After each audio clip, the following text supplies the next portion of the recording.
Hi guys, today we're gonna go over the sewing pattern for this lace-up bodice that I'm wearing right now.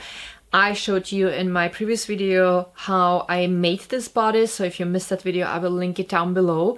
I mentioned in that video that for this very bodice I've been using a sewing pattern from the year 2006 which was no longer available, and I promised I'm gonna sit down and create for you guys a digital sewing pattern for a bodice like this, and it's finished. It's in my Etsy shop, and today we're gonna have a look at how the sewing pattern is designed, at all the parts.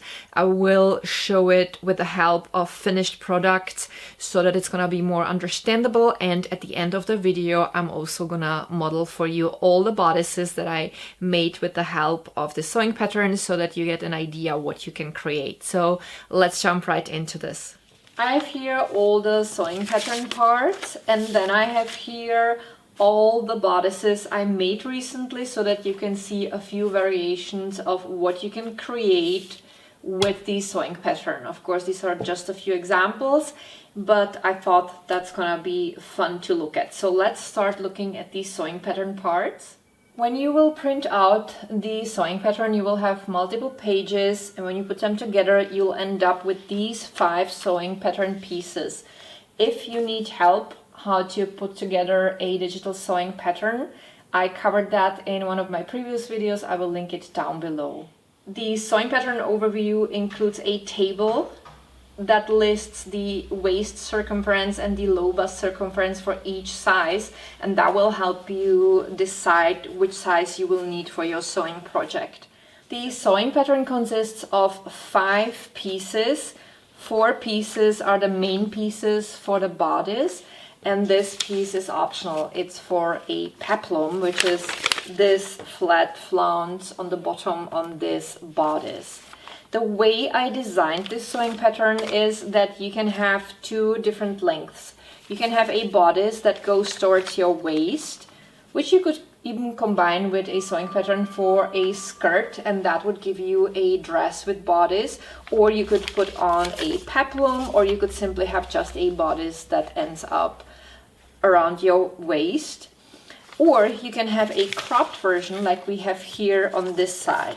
And for that, each sewing pattern part for the bodice has these 2 marks so that you know where to fold the sewing pattern to end up with the cropped version like I have over here. So basically this goes the other way around. So that will be the cropped version.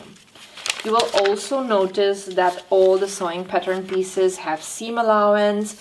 For the convenience of anybody who is using serger, I added only 1/2 centimeter, which is the perfect seam allowance for sewing on serger because you don't have to cut back anything. If you feel more comfortable, you can always add a little bit more around all edges. Speaking of seam allowance, now obviously all these pieces, these 3, need seam allowance everywhere, but the centerpiece for the back needs the seam allowance only if you want to have your centerpiece for the back part made of 2 pieces like I have here, because I made this of old jeans and the pieces wouldn't be wide enough, so I have seam in the center, and for that we have here the seam allowance. But if you want to have in the center just 1 full piece, then you need to place this edge on folded fabric, and when you unfold it you'll get this. And in that case, just fold over the seam allowance because then you won't need it in the center. And the same logic applies to the peplum. If you want to have the peplum made of 1 piece, this is the edge that you need to place on the fabric fold, so you would fold over the seam allowance. Again, I made this bodice of old jeans, so in my case I had to make a seam in the very center of the back, so that's why I was happy to have the seam allowance here. So we have here 1 side piece for the front part. It says front side. Then we have here this front center. The lower edge goes to the very center of the front piece. And I made it rather higher, so if you want it to be a little bit more cut open, you can always fold this a little bit and adjust this center line to whatever you find pretty. And then we have here the side piece for the back part, and then we have here the center piece for the back part, which we already spoke about when it came to the seam allowance, so that's pretty easy to understand. And then the peplum that goes here on the bottom edge, the rounded part goes towards the center of the front part, and this goes towards the back. And obviously you need a full length because this is just a pattern half. Each sewing pattern piece tells you also, if you want to make the bodice fully lined, that you're gonna need it twice cut out of fabric, twice out of lining, and that you have the option to use iron-on interfacing. Now, I personally, especially when I make the bodices of stiff fabrics, put the iron-on interfacing only on the fabric pieces for the front part, meaning on the center pieces for the front part and on the side pieces. And then I put on the lining only a strip on each center edge to make it stiffer because of the eyelets. And I do not put on iron-on interfacing on the remaining pieces because then it's too stiff, and I personally find it more comfortable, but it is up to you. You always have the option. I, for example, don't have iron-on interfacing on this peplum. I didn't feel it was necessary because it's denim and denim is rather stiff, but if you want the peplum to be sturdy, go ahead and use iron-on interfacing on it. I also listed in the sewing pattern overview that comes with the sewing pattern how long approximately the straps should be, but it is just an estimate and you will very likely have to cut them back a little bit according to how your body is shaped, because we are all shaped differently, and just because this length works for me doesn't mean it's gonna work for you, and it's always better to have some extra. It's easier to cut it off instead of making new straps when they would end up being too short. So we covered now all the sewing pattern pieces. If you have any further questions, just write them down below in the comments. And now let's have a look at all the variations of the bodice that I made recently. So we have here this version. I have a tutorial for this very bodice, so if you missed that video, I will link it down below. This is the cropped version. I like lacing it up, and it's clearly embellished with borders and laces. It has crisscrossed straps, and I also added the border on the straps because I thought that would go well with the look, and I used this checked fabric for lining.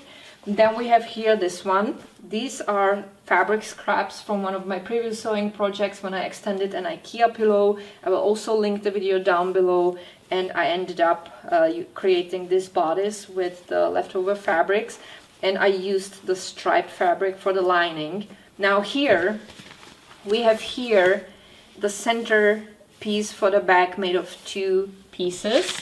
So we have a seam here, and here I took the sewing pattern for the center piece, and I added about just as much in the middle. So I had like this piece twice, and then the same width in addition to that in the center, and then I made shirring. So see, this is much wider than just two of these, and it makes the bodice super comfortable. It's also an idea what you can do, and these straps are not crisscrossed, they're a little bit thinner, so it gives the whole thing again another look. I also used the same fabric for the straps and for the lace. Then we have here this version, again a cropped version, this time made of linen, very high quality material, and for the straps I used the same cord that I am using for lacing up the bodice. I crossed the straps in the front, so I made two straps on each side. I crossed them like so, and then they cross in the back. I put this on my sewing body to know where to stitch the parts together so that they would stay in place. And it's also lined with the same linen because I thought this is just super comfortable. Then we have here this version that's made of this fabric with embroidery. I used the same fabric for lining, and on these two, because I had enough of the fabric, the center piece for the back is made of one piece, unlike on the other ones. And these two were made of old jeans, so they both have a seam in the back center, and you can clearly see that this one is the full length. It goes towards the waist. It has the peplum. I like lacing it down, and I made the straps wider than on the other bodices, whereas I kept the straps rather narrower on the cropped version, which I like rather lacing up. The lining is the same. I just love this fabric. I found that I still had enough, so I keep using it for lining because it's just very pretty, and it's also thin and comfortable. So these were all the versions I made recently.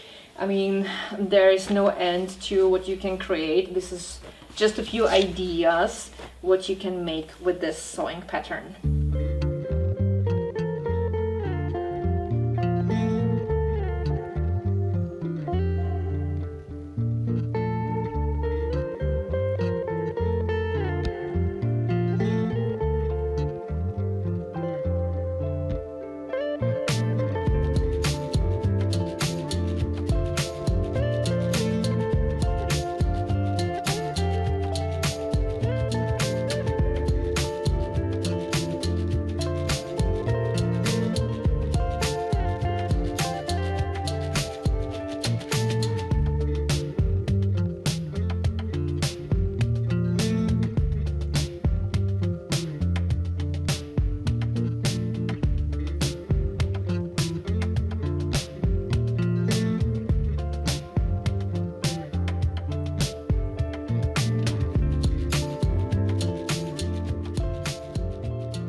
Alright, so that's been the sewing pattern in a nutshell. As I mentioned, it's available in my Etsy shop. I will link it down below. If you're gonna get this sewing pattern, thank you so much, because that supports my channel and any further projects that I'm gonna be posting here. And if you have any further questions regarding the pattern, of course you can write that in the comments and I will get back to you as soon as possible. And that's gonna be it for today's video. I'll have another sewing tutorial for you guys soon. Thank you all so much for watching, and see you next time with my next project. Bye!